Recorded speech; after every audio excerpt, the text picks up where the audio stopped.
Septième et dernier point, le plan express spécial rentrée que tu peux mettre en place dès maintenant. En un, commence à structurer tes repas sur la semaine. Prends des bonnes habitudes. Par exemple, tu peux faire un planning où tu vas déjà établir tous tes menus de la semaine. Et ce qui est génial, c'est que tu peux le réutiliser. Tu peux faire par exemple un planning semaine A avec plein de recettes, un planning semaine B avec d'autres recettes, et t'alternes entre les deux, comme ça, d'une semaine sur l'autre.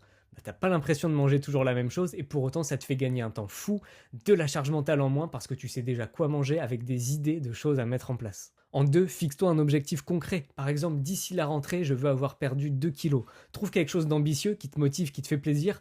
Pas trop non plus, parce que le but, c'est pas de dire je vais perdre 5, 6, 7 kilos d'ici la rentrée. Tu vas pas y arriver, ça va te décourager, ça aura servi à rien. Mais trouve un petit objectif, par exemple, ouais, perdre 2 kilos d'ici la rentrée, faire 2 séances par semaine, chaque semaine d'ici la rentrée. Et ça va te motiver, parce que si tu arrives à le mettre en place, eh ben, tu seras hyper motivé pour continuer après. En 3, avoir un système de suivi simple. Tu peux prendre ton tour de taille, ton poids, des photos pour comparer, avoir un vêtement test, tu sais, le fameux jean où tu vois si tu rentres dedans, si tu arrives à le fermer ou pas, ou si tu vois qu'il devient trop grand. Bref, trouve un moyen de mesurer si ta perte de poids avance dans le bon sens avec quelque chose de concret.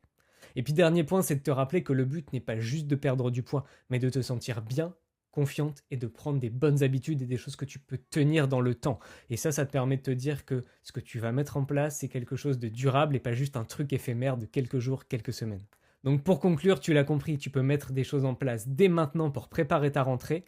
Rien ne sert d'attendre et dire je verrai ça en septembre, ça c'est juste un moyen de repousser ton passage à l'action et c'est le meilleur moyen de ne faire rien du tout. Donc n'oublie pas de passer à l'action parce que chaque petit pas te rapproche de tes objectifs. Si tu as des questions, n'hésite pas à les poser en commentaire.